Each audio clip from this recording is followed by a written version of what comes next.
होता है सारे विश्व का कल्याण यज्ञ से, जल्दी प्रसन्न होते हैं भगवान यज्ञ से।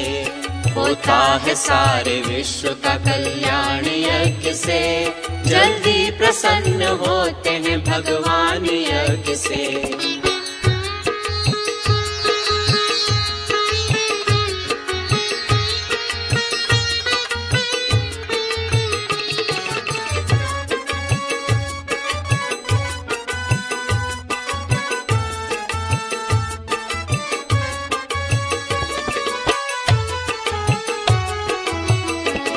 ऋषियों ने ऊंचा माना है स्थान यज्ञ का, समझो महान ज्ञान और विज्ञान यज्ञ का।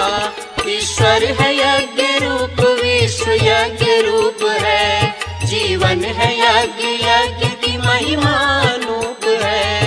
देवत्व प्राप्त करता है, देवत्व प्राप्त करता इंसान यज्ञ से, जल्दी प्रसन्न होते हैं भगवान यज्ञ से। होता है सारे विश्व का कल्याण यज्ञ से, जल्दी प्रसन्न होते हैं भगवान यज्ञ से।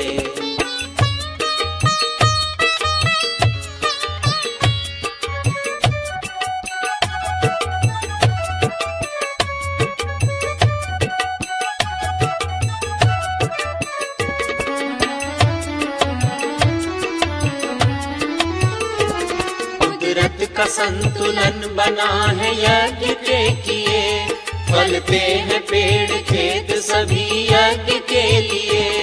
ये सूर्य चंद्र यज्ञ है तू ही चमक रहे, शुभ यज्ञ रूप ही यहाँ बादल बरस रहे। पोषण सभी का करते हैं, पोषण सभी का करते भगवान यज्ञ से, सचमुच प्रसन्न होते हैं भगवान यज्ञ से। होता है सारे विश्व का कल्याण यज्ञ से, जल्दी प्रसन्न होते हैं भगवान यज्ञ से।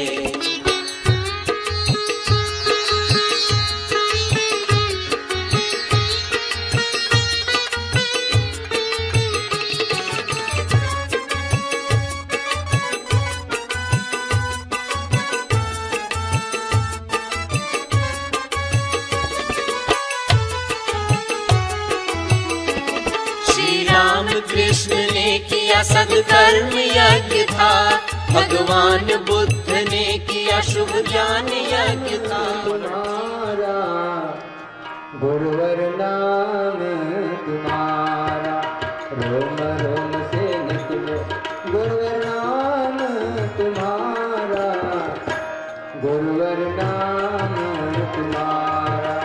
ऐसी भक्ति करूं कि मैं, ऐसे भक्ति करूं कि मैं पाऊं जन्म दोबारा।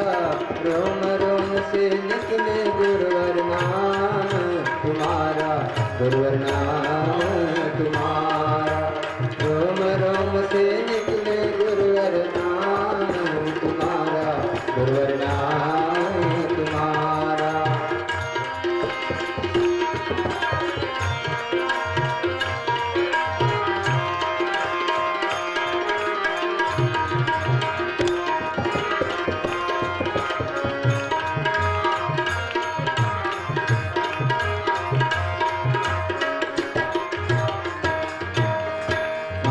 पिता तुम मेरे सच्चे मित्र हमारे, माता पिता तुम मेरे सच्चे मित्र।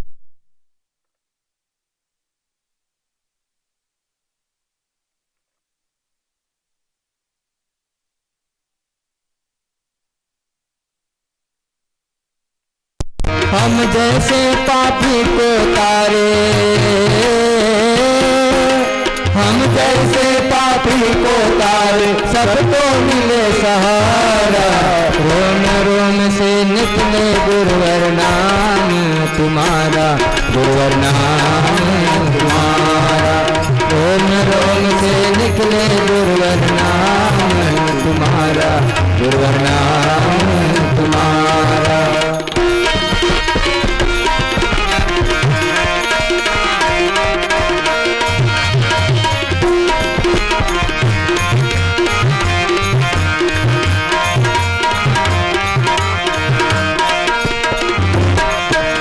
मन मंदिर में आके ज्ञान की ज्योति जलाए, मन मंदिर में आके ज्ञान की ज्योति जलाए।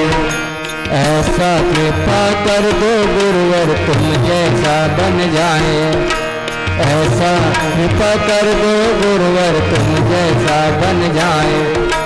जन्म जन्म नहीं भूलेंगे हम, जन्म जन्म नहीं भूलेंगे हम यह एहसान तुम्हारा। रोम रोम से निकले गुरुवर नाम तुम्हारा, गुरुवर नाम तुम्हारा। रोम रोम से निकले गुरुवर नाम तुम्हारा, गुरुवर नाम तुम्हारा।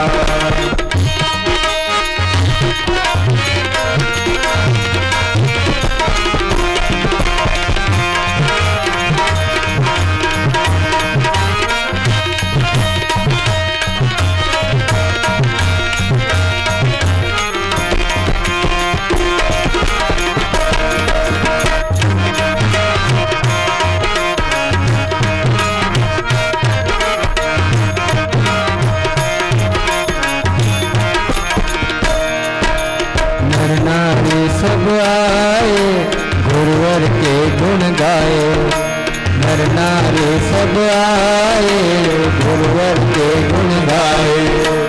आनंद उत्सव होंगे चरणों में तुम्हारे, आनंद उत्सव होंगे चरणों में तुम्हारे। आत्मज्ञान की ज्योति जलाऊं, आत्मज्ञान की ज्योति जलाऊं, पाऊं शरण तुम्हारा। रोम रोम से निकले गुरुवर नाम तुम्हारा, गुरुवर नाम तुम्हारा। ताली जाते सजारी नमाज गाएंगे। रोम रोम से निकले गुरुवर नाम तुम्हारा, गुरुवर नाम तुम्हारा। ऐसी भक्ति करूं कि मैं हो, ऐसी भक्ति करूं कि मैं पाऊं जन्म दोबारा। रोम रोम से निकले गुरुवर नाम तुम्हारा, गुरुवर नाम तुम्हारा। रोम रोम से निकले गुरुवर नाम तुम्हारा, गुरुवर नाम तुम्हारा। रोम रोम से निकले गुरुवर नाम तुम्हारा, गुरुवर नाम तुम्हारा, गुरुवर नाम तुम्हारा, गुरुवर नाम तुम्हारा। बोलिए सद्गुरु भगवान की जय।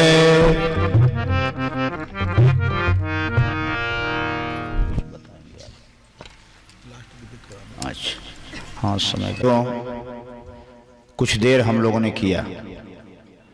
अपनी गलती के बारे में आपको बता दें तो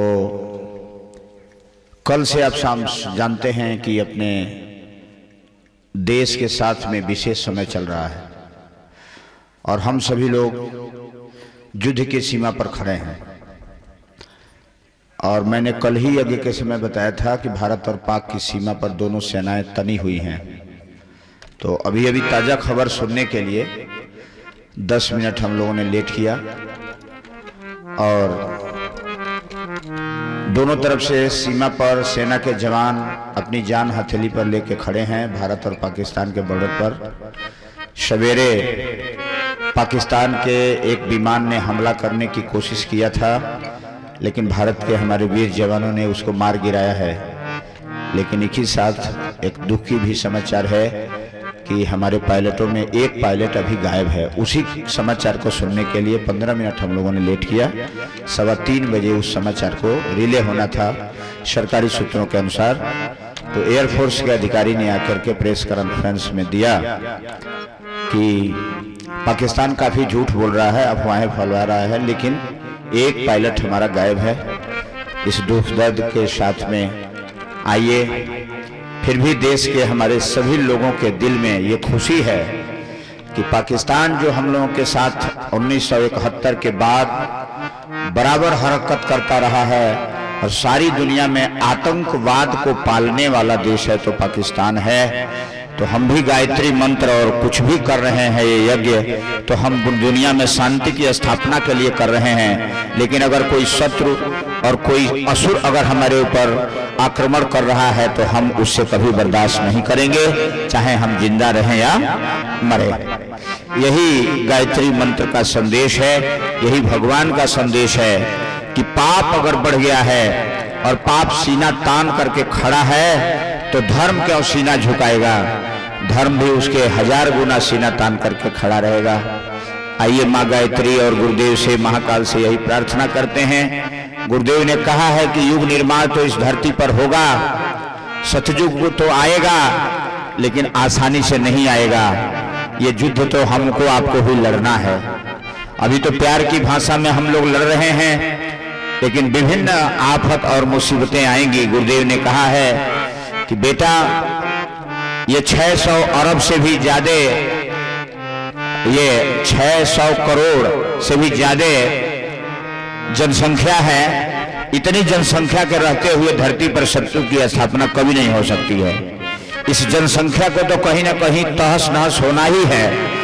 और वो सारे वातावरण अब धीरे धीरे निर्मित हो रहे हैं और कहाँ जाएगी।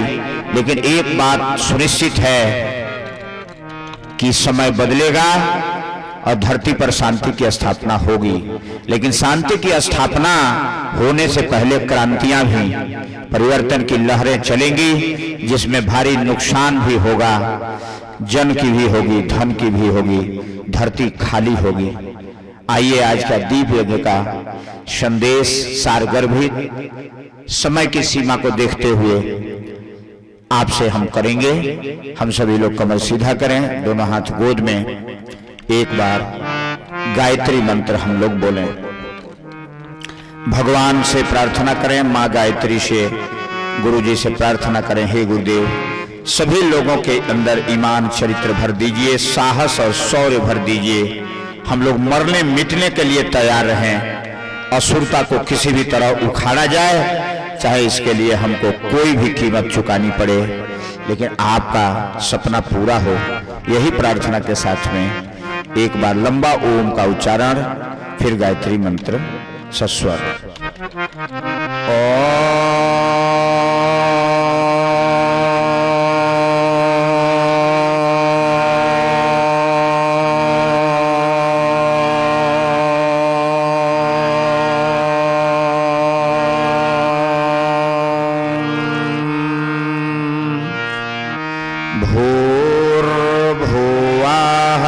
स्वाहा तत्सवितुर्वरेण्यं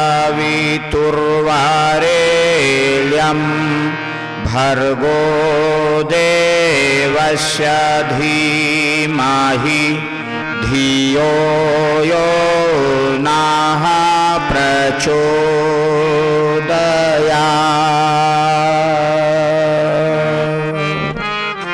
हाथ जोड़ें, इसी गायत्री मंत्र को हिंदी में दोहराएं।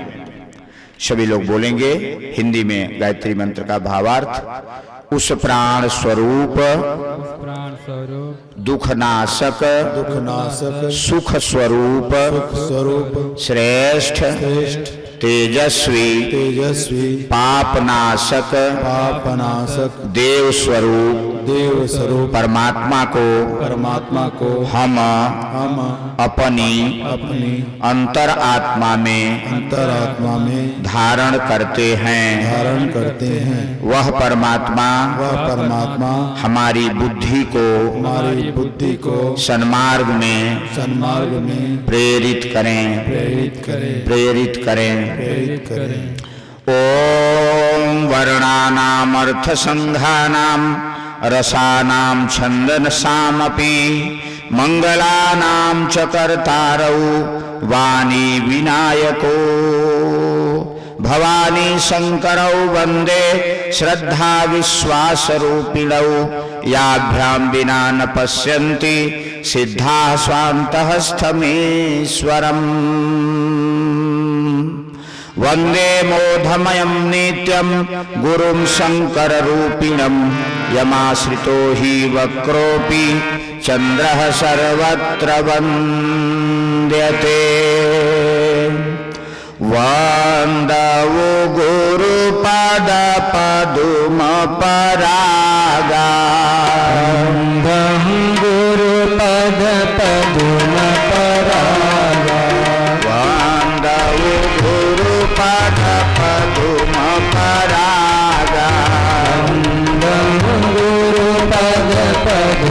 गुरुपदपदुमपरागा सुरुचि सुभाष सरसयनुरागा सुरुचि सुहास सरसयनुरागा अमीय मोरे माय चूरन चारु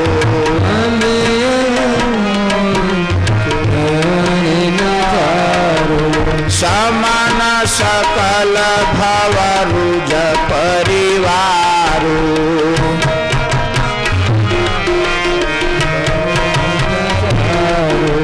श्री गुरु पदन कमनि गण ज्योति कमनि गण ज्योति सुमिरत दिव्य दृष्टि होती सुमिरत दिव्य दृष्टि होती माँ जन फल पेखिय तत्काला जन फल पेखिय तत्काला कहो ही पिकप कहूँ मराला कहो ही पिकप कहूँ मराला तीनु सतसंग विवेक न होई बिनु सतसंग विवेक न होई राम कृपा बिनु सुलभ न सोई राम कृपा बिनु सुलभ न सोई सठ सुधरहि सतसंगति पाई सठ सुधरहि सतसंगति पाई पारस परसि कुधातु सुहाई पारस परस कुधातु सुहाई सिय राममय सब जग जानी सिय राममय सब जग जानी करहूँ प्रणाम जोरी जुग पानी करहूँ प्रणाम जोरी जुग पानी जड़ चेतन गुण दोषमय विश्व किन्ह करतार संत हंस गुण गहि पया परिहरि बारि विकार विघ्न विनाशक श्री गणेश जय जय त्रिपुर महेश जय जय माता सरस्वती जय जय भारत देश। सूक्ष्म रूप से महाकाल के रूप में अवतरित पंडित श्री राम शर्मा आचार्य जी महाशक्ति स्वरूपा माता भगवती देवी शर्मा के सूक्ष्म मार्गदर्शन संरक्षण माता आदिशक्ति विंध्यवासिनी के शरण में 24 कुंडीय गायत्री महायज्ञ के आज तीसरे दिन सायंकालीन सभा में उपस्थित यहाँ हमारी पूज्या शक्ति स्वरूपा माताएं बहनें बेटियां परम सम्मानीय आत्मीय देवतुल्य भाइयों, पिता के समान बुजुर्गों, प्यारे नन्हे मुन्ने बच्चे और बच्चियों, समय सीमा को देखते हुए हम खास बात करते हैं कि यह मनुष्य का जीवन बड़ा अमूल्य है।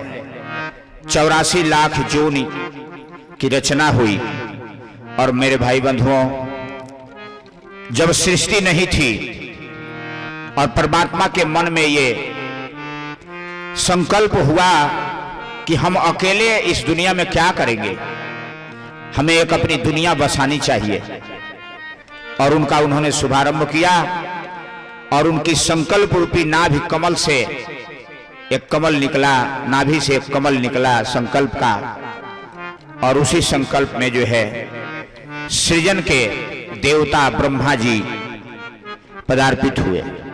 पुराणों में एक कथा आती है अलंकारिक। ब्रह्मा जी मन में विचार कर रहे थे कि मैं अकेला क्या कर सकता हूं, मुझे किस लिए बनाया गया, और तब तक आकाशवाणी हुई और उस आकाशवाणी में एक मंत्र ध्वनि सुनाई दी और आदेश हुआ, हे ब्रह्मा जी, इसी मंत्र को आप गुम्फन करिए और इसी का जप करिए और कठोर तप करिए, आगे आपको समझ में आ जाएगा कि आप किस लिए इस सृष्टि में आए हुए हैं। बंधुओं, और उस मंत्र का जब उन्होंने गुम्फन किया, सृजन किया, तो वो यही मंत्र था, ओम भूर्भुवः स्वः तत्सवितुर्वरेण्यं भर्गो देवस्य धीमहि धियो यो न प्रचोदयात्। हे परमात्मा, आप हमारे अंदर में शक्ति दीजिए, प्राण दीजिए, और सारे संकटों को मिटाने वाले, सारे सुख और संपदा को देने वाले वो प्रभु हमारे जीवन में आए और हमें देवत्व प्रदान करें, वो दैवी शक्ति प्रदान करें और हमारी बुद्धि को सन्मार्ग में चलाएं, जिससे जिस उद्देश्य के लिए हम जन्म लिए हैं, ये शरीर मिला है, वो कार्य पूरा हो। यही गायत्री मंत्र है। और ब्रह्मा जी ने इस गायत्री मंत्र का जप और घोर तप राजस्थान की धरती पर अजमेर शरीफ से 5 किलोमीटर आगे पहाड़ की गुफा में पुष्कर नामक स्थान पर किए। इसलिए इस दुनिया का सबसे पहला तीर्थ पुष्कर राज माना जाता है, तीर्थों का राजा पुष्कर, क्योंकि वहीं से सृष्टि की रचना हुई। मेरे भाई बंधुओं, तो अब आपको एक बात हम बताने के लिए कथा सुनाए कि सृष्टि बनी तो कैसे बनी? गायत्री मंत्र से बनी। बात समझ में आया? इसी गायत्री मंत्र का जप ब्रह्मा जी ने किया और तब उनको शक्ति मिली। 2 शक्ति होती है, एक शक्ति भौतिक शक्ति होती है और एक शक्ति आध्यात्मिक शक्ति होती है। आध्यात्मिक शक्ति माने ज्ञान की शक्ति, अंदर की शक्ति, और भौतिक शक्ति माने विज्ञान की शक्ति, बाहर की शक्ति। विज्ञान जैसे है, बम चला रहा है, गाड़ी बना रहा है, घोड़ा गाड़ी चला रहा है, बिजली बना रहा है, रेल पटरी बिछा रहा है, ये विज्ञान की भौतिक शक्ति है। इसी शक्ति को आध्यात्मिक भाषा में कहते हैं सावित्री शक्ति। इसी को सिद्धि कहते हैं। कहा जाता है फलाने आदमी को सिद्धि मिल गया है, वो जो कह देंगे, जो करेंगे, वो पूरा हो जाएगा। ये भौतिक कार्यों को करने के लिए, जैसे इंजीनियर है वो अपने कला का सिद्ध कर लिया है, जैसे पायलट है लड़ाई का वायुयान चला रहा है और वायुयान चलाने में वो सिद्ध है। और बंधुओं, जो ज्ञानी होते हैं वो रिद्धि को प्राप्त करते हैं, उनके अंदर में दिव्य शक्ति जागृत होती है और वो अपने दिव्य नेत्र से सारे ब्रह्मांड की शक्तियों को देखते हैं। उन्हें मंत्र दृष्टा कहा जाता है, उन्हें शक्ति की दृष्टा कहा जाता है। तो ब्रह्मा जी को दोनों शक्ति मिली। अंदर में शक्ति जब गायत्री की जागी तो सबसे पहले उनको ज्ञान मिला। तो ज्ञान कैसे पैदा हुआ? गायत्री मंत्र से। मैं यही आपको बताना चाहता हूं, गायत्री मंत्र का विज्ञान क्या है, और जहां से गायत्री मंत्र ने अपना कमाल दिखाया वहीं से कथा आपको साफ सुना रहा हूं। कथा माने ज्ञान, जो आप नहीं जानते हैं और जिससे सारी दुनिया चलती है, जिसके बिना ये दुनिया बेकार है, लेकिन वो दिखाई नहीं देता है, उसे ज्ञान कहते हैं। वो ज्ञान अंदर से पैदा होता है। ब्रह्मा जी के दिल में वो ज्ञान रिद्धि गायत्री आई और जब वो ज्ञान की धारा फूटी और उन्होंने दुनिया के लिए ज्ञान देना शुरू किया, और उस ज्ञान को जब संहिता में बनाया गया, एकत्र किया गया, उस संहिता का नाम पड़ा वेद, वेद संहिता। और पहला वेद है 4 खंड में बना। देखिए हमने देखा यहाँ काउंटर पर वेद है, हम सभी ऐसे कहेंगे। हम लोग वेद वेद चिल्लाते रहते थे, कभी वेद का दर्शन नहीं करते थे, लेकिन आज आपका सौभाग्य है कि गायत्री मंत्र बोल भी रहे हैं, गायत्री मंत्र से हवन भी कर रहे हैं, सारे देवता उनके सानिध्य में हैं और वेद का दर्शन कर रहे हैं। आप अपने घर में वेद जरूर खरीद के ले जाइए। और यहाँ जो छोटी छोटी किताबें बिक रही हैं बंधुओं, अब आखिरी समय है, एक एक दो दो किताब जरूर ले जाइए। उसी वेद का जो है विवेचना गुरु जी ने बड़े सरल भाषा में किया है, उन पर हम अभी चर्चा करेंगे। इसी सीमा में हम सब बात बता देंगे ठोस रूप में। आइए, तो वही ज्ञान की धारा भगवान ब्रह्मा के मुख से निकला और उसको जब 4 खंड में लिपिबद्ध किया गया तो उसका नाम पड़ा वेद। वेद का शुद्ध अर्थ होता है, वेद का शाब्दिक अर्थ होता है ज्ञान। ज्ञान माने आपके अंदर से जो अनुभव प्रकट हो, जो घटना आपके अंदर में घटे और उस घटना से जो आपको ज्ञान प्राप्त हो, उसी को ज्ञान कहते हैं बंधुओं। और वो ने ज्ञान दिया तो 4 वेद बने। और बाहर की जो शक्ति उनको सावित्री की मिली थी, तो कहा जाता है सावित्री ब्रह्मा जी की पत्नी है, यानी यही भौतिक शक्ति है। जैसे शरीर मिला है पुरुष का नारी का, ये दोनों मिलते हैं तो जीव की संरचना होती है। किसी भी जोन में, चाहे जानवर हो, चाहे मनुष्य हो, चाहे पक्षी हो, तो शरीर का मिलन होता है तो शारीरिक रचना होती है। और जीव और ब्रह्म का मिलन होता है तो ब्रह्म ज्ञान का जो है पदार्पण होता है और वो आदमी अंदर से शक्तिशाली होता है। तो मेरे भाई बंधुओं, ब्रह्मा जी ने सावित्री शक्ति से, भौतिक शक्ति से दुनिया की रचना किया, 84 लाख जोन बनाया। और आध्यात्मिक शक्ति से, गायत्री से जो है 4 वेद पैदा हुए। उसी वेद से जो है फिर आगे उसकी विवेचना की गई, उसका सरल किया गया तो श्रुति बना। फिर उसके बाद आरण्यक बना, ब्राह्मण ग्रंथ बना, ये वेद के ही सब विवेचन ग्रंथ हैं। उसके बाद उपनिषद बना, ये सब वेद के ही ब्राह्मण, आरण्यक और उपनिषद और दर्शन। फिर अभी ये भारी थे और सारे हम लोग गृहस्थी आदमी हैं तो ये समझ में नहीं आता है, हम लोग संस्कृत भाषा नहीं जानते हैं और गुरुकुल में पढ़ने नहीं जाते हैं। तो ऋषि व्यास ने जो है कथा शैली में भगवान के सारे लीला का वर्णन किया। जब जब भगवान इस धरती पर अवतार लिए और धरती पर धर्म की रक्षा किए और सारे मानव समाज को धर्म के रास्ते पर चलते हुए, सच्चाई के रास्ते पर चलते हुए जीवन जीने का कला सिखाया, उन घटनाओं को जब कथा शैली में लिखा गया, उसी को जो है पुराण कहते हैं। पुराण माने कथा शैली में वेद शास्त्र का ज्ञान सुनना और सुनाना। अब हम पुराण शैली में भी आपको कथा नहीं सुना सकते हैं, क्योंकि उसके लिए 2-2.5 घंटा समय चाहिए। हमारे पास में 1-1.25 घंटा समय है प्रवचन करने का, आधा-पौन घंटे में हमको दीप यज्ञ कराना है, उसमें भी 10-15 मिनट बीत गए। मान के चलिए 1 घंटा हमको आपको संदेश भगवान का आज देना है। मेरे भाई बंधुओं, इतने में हमको 4 विषय देना है और उसी को सुनाना है। तो मैं पहला सुना रहा हूं कि सृष्टि का मूल धन क्या है, संपत्ति क्या है मनुष्य के जीवन का। तो 84 लाख जोनि बने और उसमें सभी जोनियों में अगर देखा जाता है तो सबसे सुंदर जोनि है मनुष्य जोनि। और सभी शास्त्र वेद में गाया गया है। इसी को रामचरितमानस में तुलसीदास बड़े सरल भाव में कहते हैं, बड़े भाग्य मानुष तन पावा, बड़े भाग्य मानुष तन पावा, बड़े भाग्य मानुष तन पावा, बड़े भाग्य मानुष तन पावा, सुर दुर्लभ सद ग्रंथ निगावा, सुर दुर्लभ सद ग्रंथ निगावा, नरतन सम नहीं कवनी हूँ देही, नरतन सम नहीं कवनी हूँ देही, जीव चरा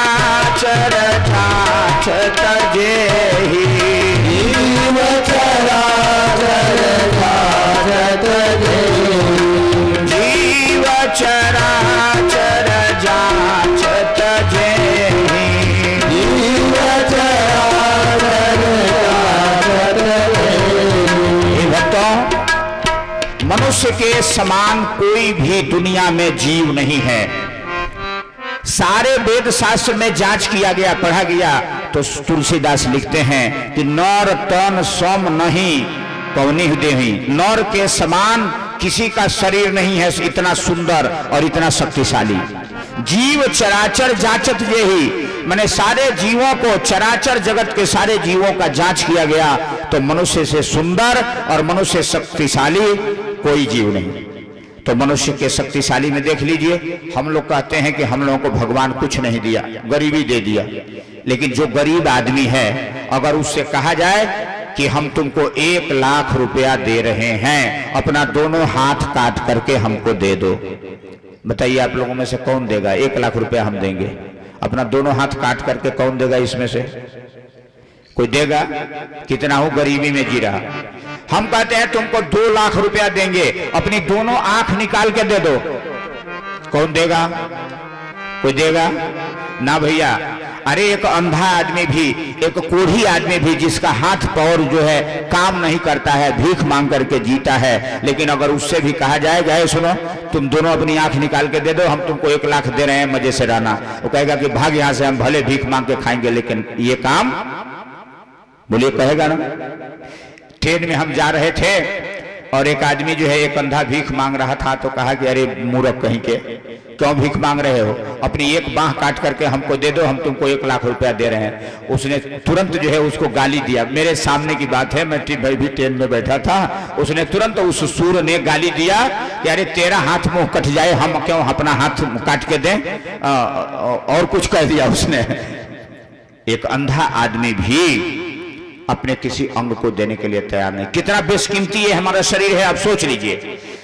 इस मनुष्य के लिए जानवर को काट के बलि दे दी जाती है। हम लोग अपने बेटा की रक्षा के लिए, आप सुने होंगे कि कई जगह चंडी जी के, विंध्यवासिनी के, दुर्गा जी के मंदिर में बलि चढ़ाई जाती है।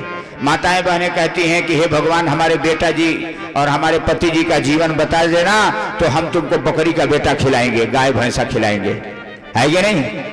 यद्यपि काली माता ये मांगती नहीं है, ये तो मनुष्य की मान्यता है, अज्ञानता है। छोड़िए, इस विषय पर हम ना जाएं, काम की बात करें।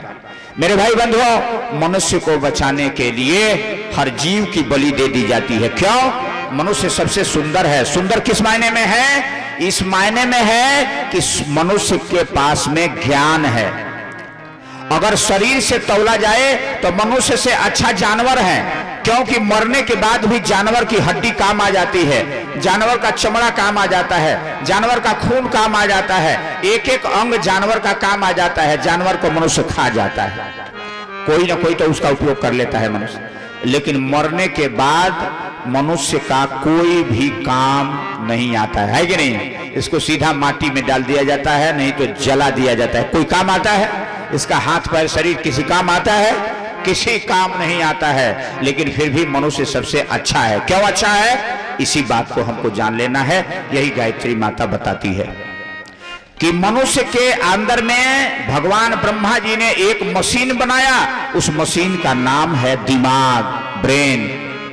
और जिस मनुष्य का दिमाग जितना ही तीव्र होता है और मनुष्य जितना ही अच्छा सोचता है, वो उतना ही समाज का कल्याण करेगा, उतना ही अच्छा करेगा। जिस मनुष्य ने मोबाइल बनाया, कितना अच्छा काम किया। जिस मनुष्य ने रेल बनाया, कितना अच्छा काम किया। जिस मनुष्य ने कपड़ा का मिल बैठाया और कपड़ा बना के देता है, हम लोग कपड़ा पहनते हैं। जिस मनुष्य ने हवाई जहाज बना दिया, रेल बना दिया, मोटरसाइकिल बना दिया, उसने कितना बड़ा काम किया। ये बताइए किससे बना दिया? दिमाग से बना दिया। बोलो भाई, दिमाग काम किया ना? और किसी जानवर के पास में ये दिमाग नहीं है। दिमाग से वो हवाई जहाज उड़ा रहा है, दिमाग से रेल चला रहा है, दिमाग से सब काम कर रहा है, दिमाग से बैठे बैठे बिजली से काम ले रहा है, आग से काम ले रहा है, सब काम कर रहा है। इसलिए मनुष्य बड़ा है तो किस मायने में बड़ा है? दिमाग के मायने में बड़ा है। देखने में इसका सिर छोटा है, हाथी इससे बड़ा है, उसका सिर बड़ा है, शरीर बड़ा है, घोड़ा का सिर बड़ा है, लेकिन बंधुओं दिमाग की शक्ति मनुष्य की सबसे बड़ी है। और दिमाग के बल पर आदमी आकाश में उड़ रहा है, पाताल में जा रहा है, ग्रह मंगल पर जा रहा है। जो नहीं होना चाहिए, कोई नहीं कर सकता है, वो मनुष्य कर रहा। और बंधुओं, अगर इस दिमाग को जगा दिया मंत्र के साधना के द्वारा, तो आदमी ब्रह्म शक्ति को पा लेता है, ब्रह्मांड को पा लेता है और एक ही जगह बैठे बैठे जो है सारे संसार को देख लेता है, सारे संसार को कंट्रोल कर लेते थे। ये है दिमाग का खेल। परम पूज्य गुरुदेव जो है एक जगह से बैठे बैठे सारी दुनिया को कंट्रोल करते थे। भगवान राम के अंदर ये शक्ति थी, भगवान कृष्ण के अंदर में शक्ति थी। ये दिमाग का खेल है और इसी दिमाग को ऊर्जा देने वाला मंत्र, इसी दिमाग को शक्ति देने वाला जो तार है, पावर हाउस है, उसका नाम है गायत्री मंत्र। समझ में आया?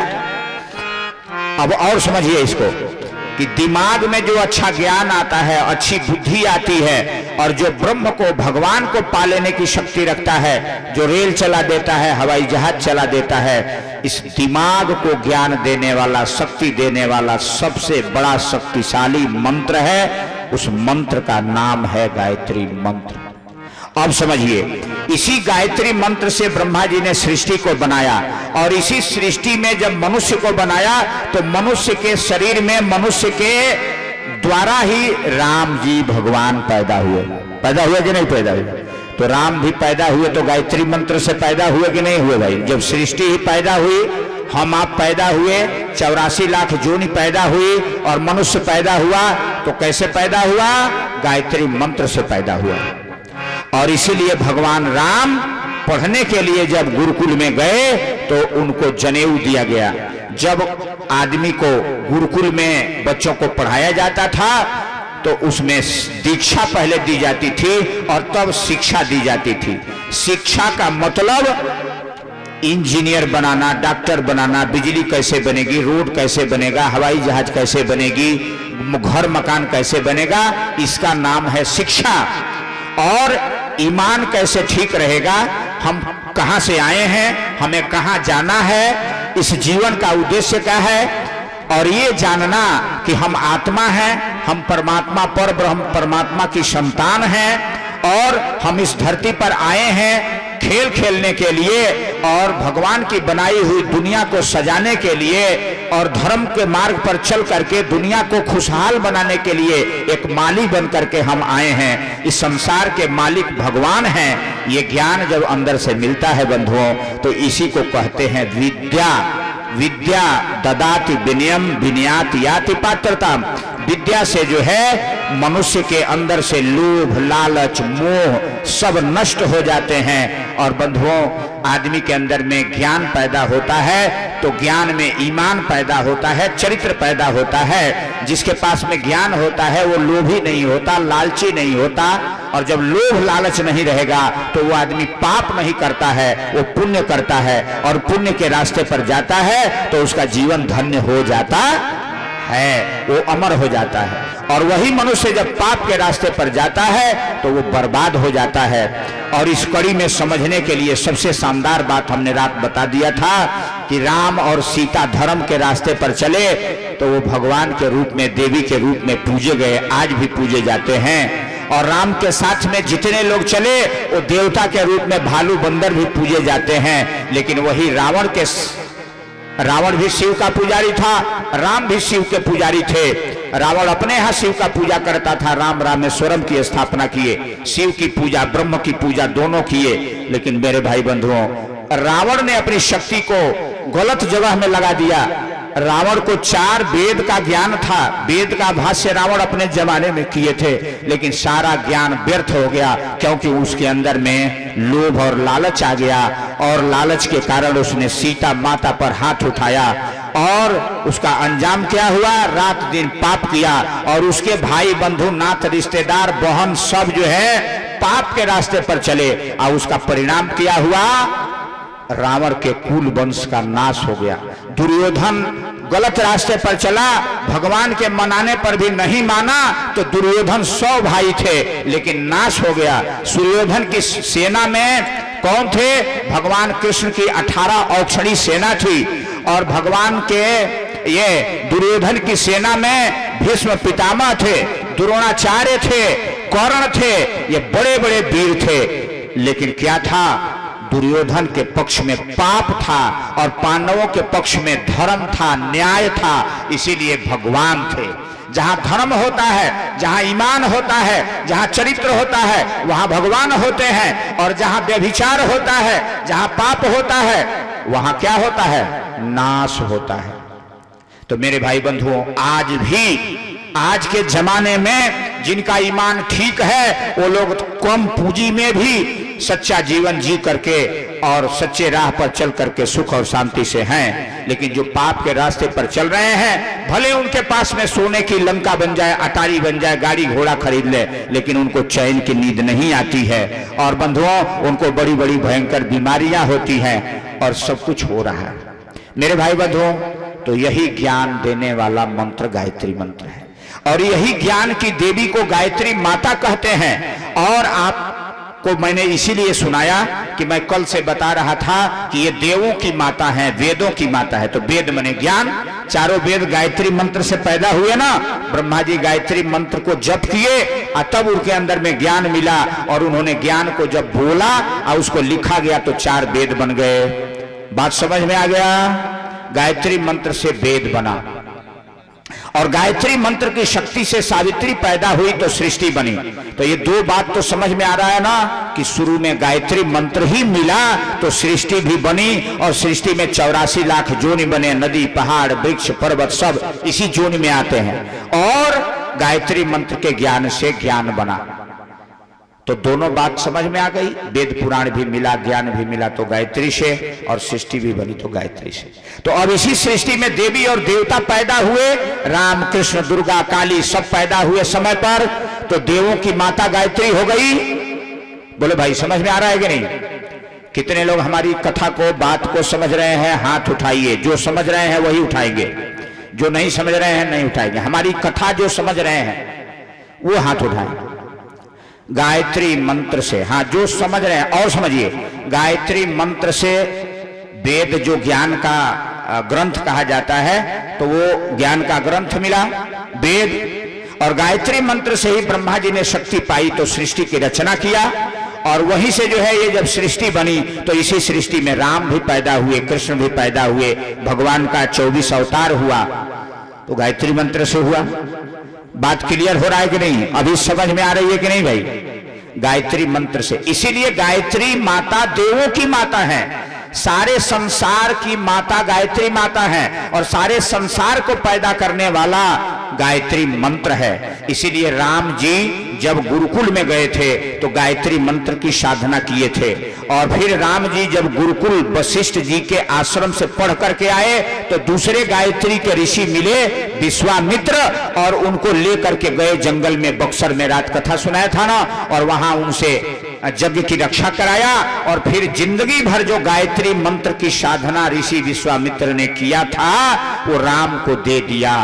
हे राम, अब धरती पर तुमको बड़ा काम करना है, इसलिए मैंने जिंदगी भर जो तप किया है वो शक्ति मैं तुमको दे रहा हूं। तो जंगल में एक सरोवर के किनारे बैठा करके विश्वामित्र ने राम के अंदर में सारी शक्ति को ट्रांसफर किया और तब राम जो है असुरों का नाश किए। मेरे भाई बंधुओं, वही गायत्री मंत्र हमारे धरती के लोग जपते थे। तो ये धरती के लोग देवी और देवता थे। 33 करोड़ की संख्या इस भारत भूमि पर थी और हम सभी देवी और देवता थे, हमारे पूर्वज। लेकिन हमारे देश पर विदेशियों ने आक्रमण किया और धीरे धीरे पता लगाया किस कारण से भारत के लोग इतना ईमानदार हैं। कभी भारत के घरों में सोना चांदी रहता था, सोने चांदी का फाटक लगता था, अलमारियां लगती थी, लेकिन ताला नहीं लगता था भारत के घरों में। इतना ईमानदारी थी। आज तो हम रत्ती भर सोना के लिए ईमान छोड़ देते हैं और सोना कहीं मिल जाए रास्ते में तो उठा लेंगे, बताएंगे नहीं बताएंगे। अरे एक मोबाइल अगर गिर जाए तो आदमी मोबाइल चुरा लेगा, ले लेगा, बताएगा नहीं, है ये नहीं? जल्दी सिम निकालेगा। आज लोहा चुरा लेता है। लेकिन एक जमाना था कि हम लोगों के घरों में सोना चांदी अलमारियों में मंदिर में लगे रहते थे, लेकिन कोई उसको छूता नहीं था। ये क्या था? हम लोगों के पास में ईमान था और ईमान के कारण ही घर घर में सोना और चांदी दीवारों में लगा रहता था। आज ईमान घट गया तो सोना और चांदी भी अंडरग्राउंड हो गया। इसलिए मेरे भाई बंधुओं, गायत्री मंत्र के जप करने से शुद्ध ज्ञान मिलता है और गायत्री मंत्र के जपने से ईमान मिलता है, चरित्र मिलता है, और जहां ईमान और चरित्र होगा वो इंसान देवी और देवता बन जाता है और गायत्री माता का बेटा बेटी बन जाता है। बस इतना ही बात हमको समझाना था आज गायत्री माता के रूप में, अब गुरु के रूप में बताएंगे। आइए गायत्री माता के चरणों में एक वंदना करते हैं। हे माता, धरती के लोगों को देवी और देवता बना दो। गायत्री के महामंत्र से जीवन के सब पाप हरो, सुंदर सुखी बनेगा जीवन गायत्री का जाप करो। सुंदर सुखी बनेगा जीवन गायत्री का जाप करो। के महामंत्र से जीवन के सब पाप हरो, गायत्री के महामंत्र से जीवन के सब पाप हरो। सुंदर सुखी बनेगा जीवन गायत्री का जाप करो। सुंदर सुखी बनेगा जीवन गायत्री का जाप करो। भुवस्वः तत्सवितुर्वरेण्यं भूर्भुवस्वः देवं धियो यो न प्रचोदयात्। ॐ भूर्भुवस्वः तत्सवितुर्वरेण्यं भूर्भुवस्वः देवं धियो यो न प्रचोदयात्।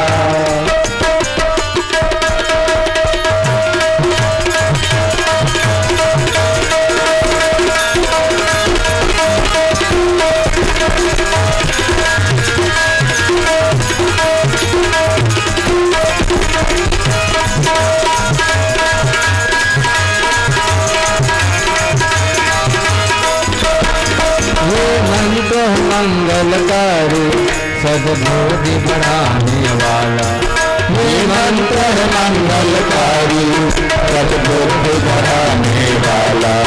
हर साधक के जीवन में नवज्योति जगाने वाला, हर साधक के जीवन में नवज्योति जगाने वाला। सब कष्ट मिटाने वाला,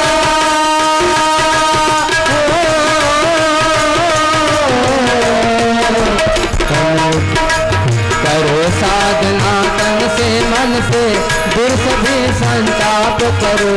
करो साधना तन से मन से दूर संताप करो। सुंदर सुखी बनेगा जीवन गायत्री का जाप करो। सुंदर सुखी बनेगा जीवन गायत्री का जाप करो। ओम भूर्भुवस्वः तत्सवितुर्वरेण्यं भूर्भुवस्वः देवं धियो यो न प्रचोदयात्।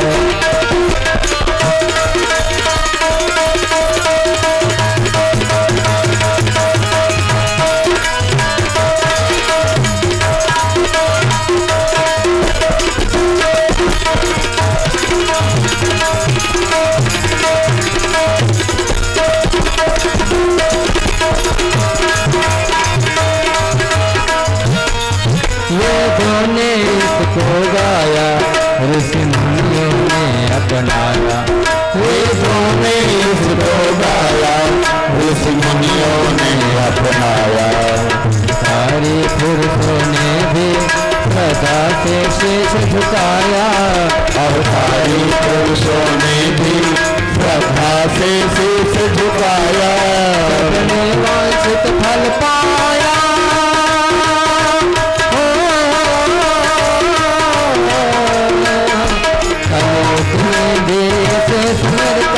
सब अपने अभिशाप हरो।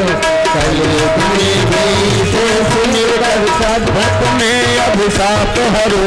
सुंदर सुखी बनेगा जीवन गायत्री का जाप करो। सुंदर सुखी बनेगा जीवन गायत्री का जाप करो। गायत्री के महामंत्र से जीवन के सब पाप हरो। गायत्री के महामंत्र से जीवन के सब पाप हरो, सुंदर सुखी बनेगा जीवन गायत्री साजा करो, सुंदर सुखी बनेगा जीवन गायत्री साजा करो। ओम भूर्भुवः तत्सवितुर्वरेण्यं भर्गो देवस्य धीमहि धियो यो न प्रचोदयात्। ओम भूर्भुवः तत्सवितुर्वरेण्यं भर्गो देवस्य धीमहि धियो यो न प्रचोदयात्। धियो यो न प्रचोदयात्। धियो यो न प्रचोदयात्। बोलिए गायत्री माता की जय। भैया थोड़ा हमारा आवाज और बुलंद करेंगे, सही करेंगे। मेरे भाई बंधुओं, गायत्री के महामंत्र से जीवन के सब पाप हरो। गायत्री मंत्र में एक शब्द आता है भर्गो देवस्य धीमहि। ओम भूर्भुवः स्वः, तीनों लोकों में व्याप्त ओम मने परमात्मा, और भू भुवः स्वः माने तीनों लोक, आकाश पाताल और स्वर्ग, जो भी कहिए पृथ्वी लोक, तीनों लोकों में जो परमात्मा व्याप्त है ओम, उसको हम तत्व माने उस परमात्मा को अपने अंतर आत्मा में धारण करते हैं, वर्ण करते हैं। वह परमात्मा हमें तेजस्वी बनावे, सद्गुणों को प्रदान करें, और भर्गो, भर्गो माने हमारे सारे अज्ञानता को और हमारे सारे पाप को जला दें, भून दें। जैसे सूर्य गंगा जी पाप को धोती हैं, लेकिन गायत्री पाप को जला देती हैं। गायत्री मंत्र में ये ताकत है, और ये तुलना किया है ऋषियों ने कि गंगा जी को पान करने से, गंगा जी में स्नान करने से पाप कम होता है, धुलता है, इसमें समय लगता है। लेकिन गायत्री मंत्र के जप करने से वो आग, योग अग्नि पैदा होती है, जिससे पाप जल करके नष्ट हो जाता है। अब इसका प्रमाण आपको दे रहे हैं भागवत महापुराण से। एक कथा आती है, विद्यापति शायद नाम है, कहीं नाम में अंतर हो जाए तो मुझे क्षमा करिए। वो 24 वर्ष तक गायत्री महामंत्र का जप किए और घोर तप किए, लेकिन गायत्री माता का आशीर्वाद नहीं मिला। वो बहुत गरीब ब्राह्मण थे और वो तप कर रहे थे इसलिए कि हे माता हमें धन दे दीजिए, हमारी गरीबी दूर हो जाए। तप करते हुए 24 वर्ष बीत गए, लेकिन उनको धन भी नहीं मिला और 24 वर्ष का समय भी बीत गया। निराश हो गए, हम तो 24 वर्ष गायत्री का जप करते रहे, लेकिन सब बेकार ही चला गया, हमें कुछ नहीं मिला। और यही सोच करके अब जब से उठने वाले थे कि अब चलो ये सब मंत्र झूठ ही है, विश्वास टूट गया। किसी कार्य में सफलता नहीं मिलती है तो आदमी का विश्वास उसके प्रति खत्म हो जाता है। और जब ही उठ रहे हैं और तब तक जो है पीछे देख रहे हैं कि 24 पहाड़ जल रहे हैं। अब वो तो दंग रह गए, और तब जो है फिर पीछे घूम रहे हैं तो देख रहे हैं कि माता गायत्री दर्शन दे रही है। उन्होंने कहा, हे माता, हमारे मन से भाव हट गया कि अब हमें न धन चाहिए न जीवन चाहिए, क्योंकि जिंदगी भर तप किए लेकिन धन नहीं मिला। और आज जब मैंने मन से निकाल दिया कि अब मुझे कुछ नहीं चाहिए, अब हम जा रहे हैं, तो आप भी प्रकट हो गई। लेकिन मेरे समझ में नहीं आ रहा है कि ये 24 पहाड़ जल रहे हैं। माता गायत्री ने कहा, हे साधक, हे ब्राह्मण, ये 24 पहाड़ जल रहे हैं, अब इसकी लीला को तुम देखो। और माता गायत्री ने दिखाया, और तब उनको दिव्य दृष्टि मिली और वो देख रहे हैं कि मैं 24 जन्म में पाप किया था घोर, और मेरे 24 जन्म के एक एक जन्म के पाप के ये पहाड़ जो है एक एक साल के ये जप के तप से ये जल रहे हैं। वो सारा लीला देख रहे हैं। एक एक साल का जप और तप की शक्ति से एक जन्म का पाप जल रहा है। कहां एक जन्म का पाप और कहां एक साल का तप। और तब उनको ज्ञान बोध हुआ कि 24 जन्म के हमारे पाप धूल करके माता गायत्री ने बताया, देखो तेरा जप और तप निष्फल नहीं गया और इसी शक्ति से अब तेरे सारे जन्म के पाप जल करके खाक हो गए और तुमको जो चाहिए सो मांगो, हम देने के लिए तैयार हैं। जब माता गायत्री ने ये कहा और तब हाथ जोड़ करके विद्यापति खड़े हो गए, हे माता, अगर हमें जानकारी होता कि हमने इतना जन्म जन्म पाप किया है और तू इतना दयालु है कि मेरे जन्म जन्म के पाप को तूने जला करके मुझे धो दिया, अगर ये पाप हमारे साथ में रहते तो हमारा क्या होता है माता। हम तो करोड़ों जन्म लेते तो भी ये पाप नहीं उतार पाते। उनके आंख में प्यार के आंसू और भक्ति के गिरने लगे। माता गायत्री के सामने उसने कहा कि हे माता, हमें अब कुछ नहीं चाहिए, तूने इतनी बड़ी कृपा किया कि हमारे जन्म जन्म के पाप को धो दिया, यही सबसे बड़ा वरदान है। हे माता, अब हमें अपनी भक्ति का शरण दो और हमें ज्ञान दो। और बंधुओं, आगे चल करके वो बहुत बड़े विद्वान बने, ज्ञान के ग्रंथ लिखे। ये माँ गायत्री का वरदान है। हम लोग कलयुग में बड़े भाग्यशाली हैं कि पंडित श्री राम शर्माचार्य, इसमें जो दोनों तरफ फोटो दिखाई दे रहा है, मेरे बंधुओं, जब इस गुरु के, इस गायत्री माता की कृपा हम लोगों के जीवन में थोड़ा थोड़ा मिला है और जो याद आता है तो प्यार के आंसू और भक्ति के गिरते हैं कि हे गुरुदेव, अगर तूने इस जीवन में नहीं मिला होता तो हम लोग ये भालू बंदर ये दुनिया में भटक भटक करके और अपने पाप के कारण हम लोग मर जाते, जल जाते। क्या होता इसका।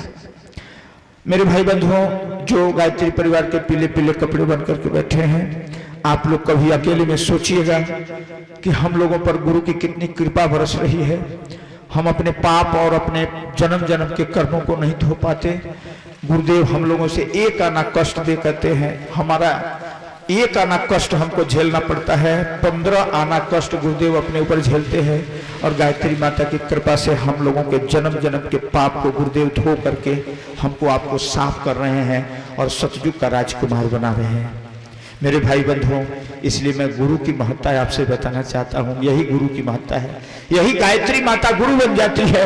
यही भगवान राम की गुरु बनी थी। और भगवान कृष्ण जब कंस को मारे थे 10 वर्ष की उम्र में, बलराम और कृष्ण, और तब उनके गुरु गर्गाचार्य जी ने वसुदेव और देवकी को समझाया था कि हे वसुदेव, अब कृष्ण सयाना हो गया, पहले इसको गुरुकुल में भेजना चाहिए। वसुदेव ने कहा कि महाराज, हमारे कुल के गुरु तो आप हैं, आपसे बड़ा कौन गुरु है, हम तो आप ही को जानते हैं, हमारे कुल के आचार्य हैं। उन्होंने कहा नहीं, हम तो अक्षर पढ़ाने वाले गुरु हैं, हम तो साधारण गुरु हैं, केवल रास्ता दिखाने वाला, लेकिन रास्ता को मंजिल तक पहुंचाने वाला गुरु चाहिए। तो वो कौन होगा? तो वो ब्रह्मर्षि होगा, जो ब्रह्म को जानता होगा, जो तपस्वी होगा और जो प्रकांड ज्ञान को जानता होगा।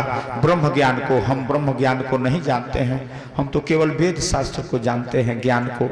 वेद शास्त्र का ज्ञान जो है छोटा ज्ञान है, ये किताब, लेकिन जो आत्मज्ञान है, ब्रह्म ज्ञान है, वो सबसे श्रेष्ठ है।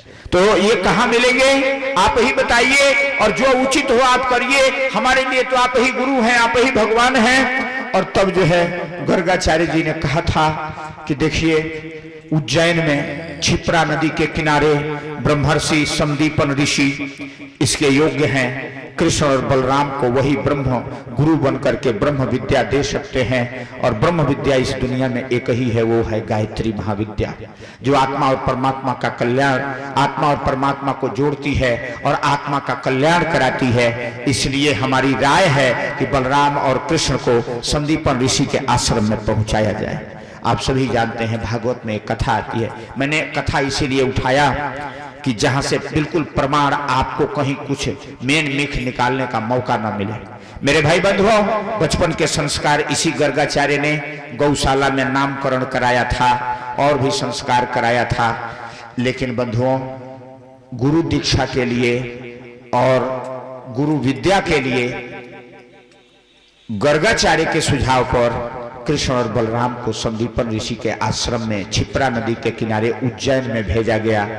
आपका ही ये प्रांत था, अब न छत्तीसगढ़ है, कभी आप मध्य प्रदेश के ही रहने वाले थे और इसी मध्य प्रदेश में महाकालेश्वर का स्थान उज्जैन है। और वहां बलराम और कृष्ण आए और वो तो अवतार थे 64 दिन में, भागवत में लिखा गया है 64 दिन में सारी विद्या को ग्रहण कर लिया। और बंधुओं वहां गायत्री की दीक्षा कृष्ण और बलराम को मिली थी। भागवत में वर्णन है कि भगवान कृष्ण सवेरे 1 घंटा गायत्री मंत्र का जप किए बिना पानी नहीं पीते थे और शाम को सूर्यास्त के समय जो है बिना 1 घंटा गायत्री मंत्र जप किए आगे कदम नहीं बढ़ाते थे। एक समय अपने रथ पर जा रहे थे और शाम हो गया, संध्या का टाइम हो गया, तो भगवान कृष्ण ने अपने सारथी को आदेश दिया, रथ यहीं रोको, हमारे संध्या का टाइम हो गया। संध्या मैंने गायत्री महामंत्र का जप, ब्रह्म की उपासना, ब्रह्म का ध्यान, आत्मा का भोजन, ब्रह्म की ध्यान उपासना। और रथ से उतरे, 1 घंटा बैठ करके और गायत्री मंत्र का जप किए और उसके बाद फिर रथ पर सवार हुए और तब अपने गंतव्य स्थान को गए। इससे बड़ा हम प्रमाण आपको क्या दे सकते हैं कि भगवान भी गुरु किए। बोलिए सही बात है कि नहीं? गुरु गृह गया पढ़ा न रघुराई, गुरु गृह पढ़न गए रघुराई, गुरु गृह गया पढ़ा न रघुराई, गुरु गृह गए पढ़ा न रघुराई, अंत काल सब विद्याई, अल्प काल सब विद्याई, अल्प काल सब विद्याई, अल्प काल सब विद्याई। हमको हमारा विषय पूरा हो रहा है, यही मूल बताना है कि उस समय 64 दिन में राम और कृष्ण ने सारी विद्या को पाया, चारों भाई राम ने पाया। और आज सबसे बड़ा प्रमाण है इस कलयुग में कि हम और आप उसी श्री राम को गुरु रूप में पाए और अल्प काल में 1 महीने में 2 महीने में हम लोगों ने गायत्री की साधना किया और उसका अनुभव हम लोगों को हुआ। बोलिए हमारे भाई बंधुओं, सही बात है या गलत? इतना छोटे समय में बिना कठोर तप के और बिना कठोर जप के इस गुरु की कृपा से हम लोगों को यज्ञ करने का अधिकार मिल गया। गायत्री यज्ञ इतना बड़ा यज्ञ कर रहे हैं। अच्छा आप लोग बताइए, जो पहली बार यज्ञ किए हैं, इसके पहले आप लोगों ने कभी जप तप किया था इस यज्ञ करने के लिए? बोलिए, 1 दिन का भी व्रत किया था? सीधे आके आप बैठ गए। इस किसका कमाल है? ये किसका कमाल है? गुरु का कमाल है। वो गुरु इतना शक्तिशाली है कि हमारे आपके अंदर में कोई योग्यता नहीं है, कोई तप नहीं है, कोई संयम नहीं है, लेकिन हमको आपको बैठा करके इस हवन कुंड पर और गायत्री मंत्र से, महामंत्र से हवन करा दिया। इससे बड़ा प्रमाण आपको क्या चाहिए? बोलिए, हम इसके योग्य थे? नहीं थे। और सारी दुनिया में भालू बंदर के समान हम लोग हैं, कोई नियम और अनुशासन नहीं जानते हैं। बाल बच्चे खेती बाड़ी बिजनेस व्यापार नौकरी चाकरी करते रहते हैं, रात दिन झूठ भी बोलते हैं, कुछ गलती भी हो जाता है कि नहीं हो जाता। लेकिन बंधुओं, हम लोगों को सीधे गुरुदेव ने कहा और हम गायत्री परिवार के लोग कहते हैं, आओ भाई, कुछ भी करते हो ठीक बात है, आओ तो बैठ करके यहाँ हवन करो, सब साफ हो जाएगा। यही है गायत्री मंत्र की ताकत कि आपके सारे पापों को ये धो देता है और तुरंत आपको ब्राह्मण यानी पवित्र बना देता है और आपसे गायत्री मंत्र के साथ में यज्ञ करा लेता है और वो यज्ञ सफल होता है। बोलिए, बात झूठ है या सही? ये गायत्री मंत्र का यज्ञ किसी को नुकसान किया है आज तक? बोलिए, नहीं किया। ये किसका कमाल है? ये गुरु का कमाल है। ये है गुरु। इससे बड़ा प्रमाण और क्या दिया सकता है? और जिस गुरु ने, जहां दुनिया में लोग कह रहे थे गायत्री मंत्र सब लोग नहीं जपेंगे, गायत्री मंत्र छोटी